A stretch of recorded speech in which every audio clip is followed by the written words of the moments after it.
Hello दोस्तों। आज का हमारा टॉपिक है राजस्थान की मिट्टियाँ। इससे पहले के वीडियो में हमने राजस्थान की मिट्टियों का वर्गीकरण किया था और अब हम उस वर्गीकरण के आधार पर राजस्थान की मिट्टियों की विशेषताएं और उनके विस्तार के बारे में बात करेंगे। तो राजस्थान में मिट्टियों के कुल 7 प्रकार जो हैं वो पाए जाते हैं।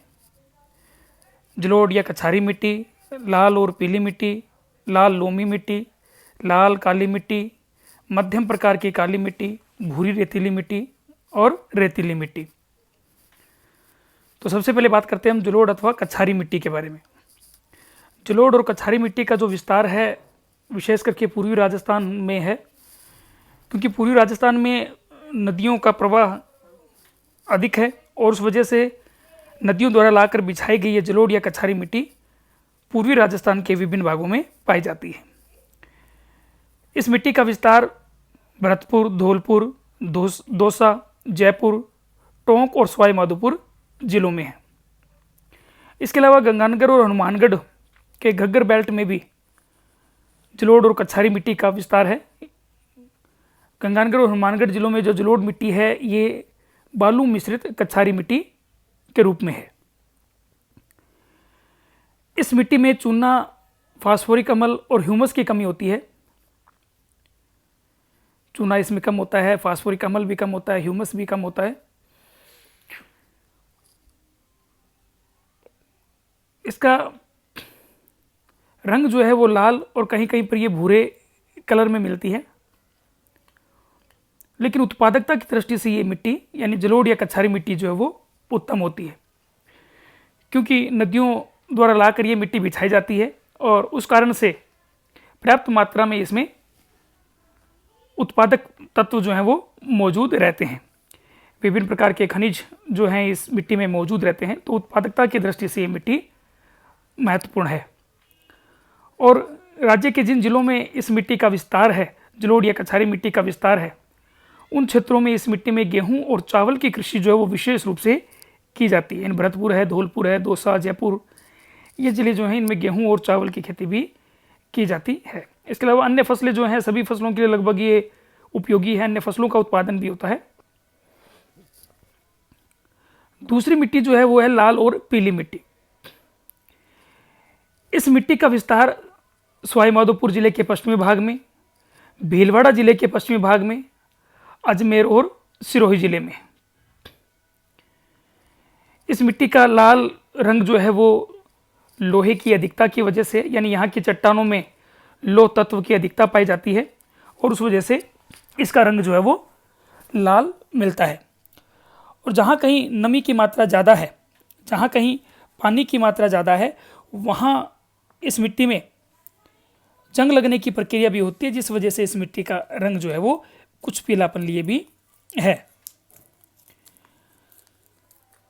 इस मिट्टी पर जलवायु और स्थानीय जो दशाएं हैं उन दशाओं का प्रभाव स्पष्ट रूप से दिखाई देता है। यानी कहीं पर तो ये लाल रंग में है तो कहीं पर ये पीले रंग में पाई जाती है, तो स्थानीय दशाओं का प्रभाव इस पर स्पष्ट रूप से दिखाई देता है। नमी धारण करने की क्षमता इस मिट्टी में, यानी लाल और पीली मिट्टी में नमी धारण करने की क्षमता ज़्यादा होती है और इसमें नाइट्रोजन और जैविक कार्बनिक यौगिक जो है उसकी मात्रा कम होती है। नाइट्रोजन भी कम होता है और जैविक कार्बनिक यौगिक जो है उनकी मात्रा भी इसमें कम होती है। ह्यूमस की मात्रा भी कम ही होती है, क्योंकि नदियों द्वारा लाकर नहीं बिछाई जाती है और कठोर चट्टानों के टूट फूट से इस मिट्टी का निर्माण होता है, इसलिए ह्यूमस की मात्रा भी इसमें कम होती है। लेकिन राज्य में इस मिट्टी का इस्तेमाल भी कृषि उत्पादन के लिए किया जाता है, तो इसमें भी कृषि का उत्पादन होता है और इस प्रकार की मिट्टी में जो है मोटे अनाज, मूंगफली, चना, इस प्रकार की फसलों का उत्पादन इस मिट्टी में आसानी से किया जा सकता है। मिट्टी का तीसरा प्रकार है राज्य में लाल लोमी मिट्टी। ये जो लाल लोमी मिट्टी है इसका विस्तार उदयपुर जिले के मध्य और दक्षिणी भाग और डूंगरपुर जिले में मौजूद है। उदयपुर जिले के मध्य और दक्षिण भाग में ये मिट्टी मिलती है और डूंगरपुर जिले में इस मिट्टी का विस्तार है। अब ये जो मिट्टी है इसमें भी लोहे के अंश की मात्रा ज़्यादा होती है, इस वजह से इसका रंग लाल होता है और लेटराइजेशन की प्रक्रिया इस मिट्टी के निर्माण में प्रमुख योगदान देता है। यानी वर्षा जल के द्वारा घुलनशील खनिज जो है वो घुलकर भूमि के अंदर चले जाते हैं और कठोर खनिज जो हैं वो धरातल पर रह जाते हैं, वो फिर मृदा में मिलकर इसका निर्माण यानी मिट्टी के साथ मिलकर इस मिट्टी का निर्माण करते हैं। उपजाऊपन की दृष्टि से ये मिट्टी सामान्य ही है। इस मिट्टी में मक्का, चावल और गन्ने की खेती की जा सकती है। इसके अलावा मूंगफली की खेती भी इस मिट्टी में हो सकती है। भारत के अन्य भागों में जहाँ ये लाल लोमी मिट्टी मिलती है, खास करके जो है उत्तरी पूर्वी भारत की ओर या फिर दक्षिण भारत की ओर या बिहार या झारखंड की ओर, वहाँ इस प्रकार की मिट्टी में चाय की खेती भी की जाती है। लेकिन चूंकि राजस्थान की दशाएं जो है वो चाय के लिए अनुकूल नहीं है, इसलिए यहाँ इस मिट्टी में चाय की खेती नहीं होती। लेकिन मक्का, चावल, गन्ना, मोटे अनाज और मूंगफली की खेती इस मिट्टी में बड़ी आसानी से हो सकती है। नेक्स्ट, लाल और काली मिट्टी। लाल मिट्टी और काली मिट्टी राजस्थान में ये मिश्रित रूप में मिलती है, इसलिए लाल काली मिट्टी यहाँ मिट्टी का एक मृदा का नया वर्ग बन जाता है। इसमें लोह युक्त चट्टानों के अंश और साथ में ज्वालामुखी लावा द्वारा निर्मित लावा के अपक्षय से निर्मित कणों का भी समावेश होता है। इसलिए इसका काला रंग जो है वो लावा मिट्टी के कारण या लावा के अपक्षय से प्राप्त पदार्थों के कारण होता है और इसका लाल रंग जो है वो लोह अंश के कारण होता है।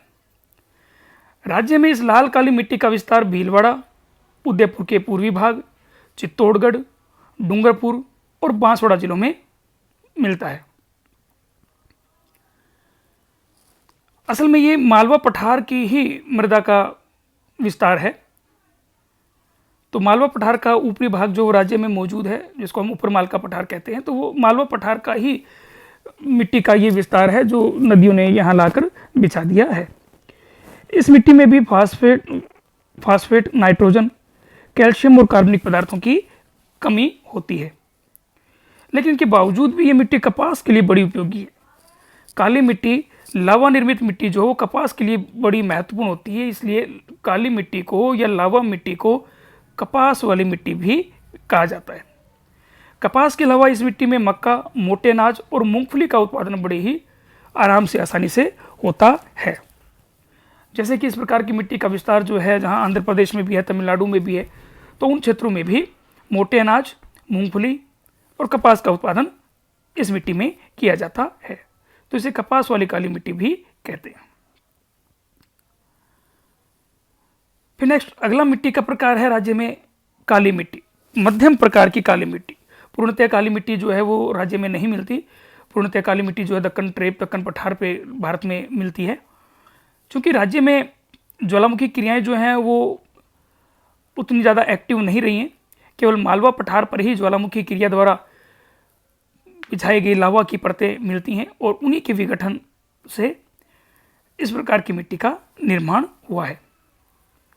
इसका विस्तार जो है वो राज्य में जो ऊपरमाल का पठार है, यानी हाड़ौती का पठार, जिसमें कोटा, बूंदी, 12 जिले हैं, वहाँ इसका विस्तार है। तो ऊपरमाल का पठार यानी हाड़ौती अंचल में इस काली मिट्टी का, मध्यम प्रकार की काली मिट्टी का विस्तार पाया जाता है। इसका जो कलर है वो गहरे भूरे रंग से हल्के काले रंग तक होता है। इसका कारण ये भी है कि यहाँ नदियों ने इसमें लावा के अतिरिक्त, लावा मिट्टी के अतिरिक्त, लावा कणों के अतिरिक्त अन्य पदार्थों का मिश्रण भी कर दिया है। इसलिए ये मिट्टी क्या है कि मिश्रित रूप में मिलती है। इसमें कहीं कहीं नदियों द्वारा लाकर, मैंने आपको जैसे अभी बताया कि नदियों द्वारा लाकर बिछाई गई काली मिट्टी भी, कच्छारी मिट्टी भी इसमें पाई जाती है। इसमें फास्फेट, नाइट्रोजन और जैविक पदार्थों की कमी है इस मिट्टी में, लेकिन कैल्शियम और पोटास जो है वो पर्याप्त मात्रा में मिलते हैं। ये मिट्टी भी चूंकि काली मिट्टी है तो ये मिट्टी भी क्या है, कपास, मूंगफली, दालों, इनके लिए उपयुक्त है। और जैसा मैंने आपको बताया कि इस मिट्टी को, काली मिट्टी को कपास वाली मिट्टी भी कहते हैं। फिर इसके बाद अगली मिट्टी का प्रकार है भूरी रेतीली मिट्टी। भूरी रेतीली मिट्टी जो है ये बाड़मेर, जालोर, जोधपुर, पाली, नागौर, सिरोही, सीकर और झुंझुनू जिलों में लगभग 36,000 वर्ग किलोमीटर क्षेत्रफल में फैली हुई है। दोस्तों, राजस्थान में जो मृदा है वो वहाँ की स्थानीय दशाओं से ज़्यादा संबंधित है। स्थानीय दशाओं में मिलने वाली जो चट्टानें हैं, उन चट्टानों के चूर्ण राजस्थान की मिट्टियों में विशेष रूप से पाए जाते हैं। लेकिन पश्चिमी राजस्थान की जो मृदा है, पश्चिमी राजस्थान की जो मिट्टियाँ हैं, वो मिट्टियाँ वहाँ की मूल मिट्टी नहीं है, बल्कि वो स्थानांतरित मिट्टी है जिसे हवाओं ने लंबे समय तक लाकर यहाँ पर, लंबे समय के दौरान यहाँ लाकर बिछाया है। तो वो देशज मिट्टियाँ नहीं है, जबकि पूर्वी राजस्थान की ओर मिलने वाली जो मिट्टियाँ हैं वो देशज मिट्टियाँ हैं। यानी देशज मिट्टियों का मतलब उनका निर्माण उन्हीं क्षेत्रों में हुआ है, जबकि पश्चिमी राजस्थान की जो मिट्टी है वो विदेशज मिट्टी है, यानी उसका निर्माण यहाँ नहीं हुआ है, लेकिन हवाओं ने उसे राज्य के इस पश्चिमी भाग में लाकर बिछा दिया है। तो भूरी रेतीली मिट्टी जो है, इस भूरी रेतीली मिट्टी में रेत की प्रधानता है, लेकिन इसका भूरा रंग जो है वहाँ की मूल चट्टानों के कारण है, और उसमें फिर रेतीली मिट्टी के मिलने से ये भूरी रेतीली मिट्टी के रूप में बन गई। फास्फेट इसमें पर्याप्त मात्रा में, फास्फोरस इसमें पर्याप्त मात्रा में होता है, और यदि इसको पानी उपलब्ध करवाया जाए तो ये मिट्टी भी अच्छी फसल देती है। और राज्य के जिन जिलों में, जिन क्षेत्रों में ये मिट्टी मिलती है, वो खास करके मोटे अनाज के उत्पादन के लिए जाने जाते हैं, जिनमें बाजरा है, इसके अलावा दालें हैं, मेथी है, धनिया है, टमाटर है, इसबगोल है, जीरा है। ऐसे फसलों के उत्पादन और मोटे अनाज के उत्पादन के लिए ये मिट्टी उपयुक्त है। नेक्स्ट और लास्ट मिट्टी है राजस्थान की, वो है रेतीली मिट्टी। थार के मरुस्थल में इसका विस्तार है, यानी संपूर्ण पश्चिमी राजस्थान जो है उसमें ये मिट्टी पाई जाती है। यहाँ ये जो मृदा है ये रेत के टिल्लों से युक्त है, यानी रेतीले टिल्लों के रूप में ये मिलती है। रेतीली मृदा है, मोटे कण, ब्राउन से लेकर पीले कलर के बालू मिट्टी के मोटे कण के रूप में ये मृदा पाई जाती है। जैसा मैंने आपको बताया, ये यहाँ की मिट्टी नहीं है, बल्कि ये स्थानांतरित होकर यहाँ बिछाई गई मिट्टी है, विदेशज मिट्टी है ये। और इसमें वायु प्रवाह जो है बड़ा अच्छा होता है, क्योंकि मोटे कण होते हैं तो वायु प्रवाह भी इसमें अच्छा होता है, और जल भी बड़ी जल्दी से ये सोखती है। लेकिन सतह पर इसमें जल की कमी ही दिखाई देती है। ये मिट्टी यानी रेतीली मिट्टी जो है वो राजस्थान में कुछ मिश्रित रूप में पाई जाती है, पूर्णतः रेतीली ना मिलकर, जैसलमेर की तरफ पूर्णतः रेतीली मिलती है। इसके अलावा ये मिट्टी मिश्रित मिट्टी के रूप में मिलती है, इसमें पीली, भूरी, बलुई, चिक्का ये उपस्थित रहते हैं। तो इस मृदा के यानी रेतीली मिट्टी के, बालू मिट्टी के राजस्थान में 4 वर्ग हैं। रेतीली बालू मिट्टी जो पश्चिमी राजस्थान में जैसलमेर, बाड़मेर और गंगानगर के कुछ भागों में पाई जाती है। रेतीली मिट्टी रेत के टिल्लों के रूप में मिलती है, और नमी की कमी की वजह से, पानी की कमी की वजह से ये वनस्पति के लिए ज़्यादा या फसलों के लिए ज़्यादा उपयोगी नहीं है। हाँ, अगर इसे पानी प्राप्त हो जाए तो ये मिट्टी काफ़ी उपयोगी मिट्टी की तरह व्यवहार करती है।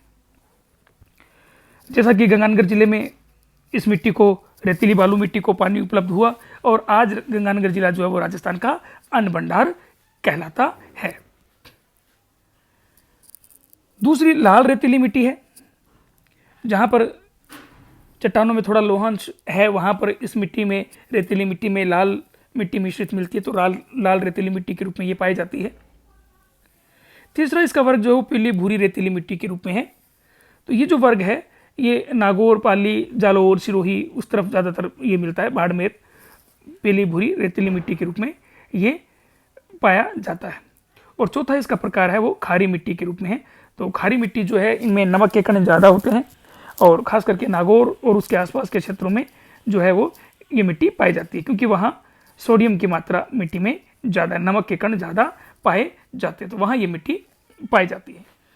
वैसे तो पूरे पश्चिमी राजस्थान में ही मृदा में जो है वो नमक के कण की मात्रा ज़्यादा है, तो पूरे पश्चिमी राजस्थान की मिट्टियाँ जो है वो उसमें नमक की मात्रा थोड़ी ज़्यादा मिलती है, और उसी वजह से मिट्टी के इसी स्वभाव की वजह से राजस्थान की इन मिट्टियों में नमकीन सी सफ़ेद परत बिछ जाती है, जो पानी के वाष्प बनकर उड़ने के बाद बचा हुआ नमक होता है, जो मृदा को अनुपजाऊ भी बनाता है।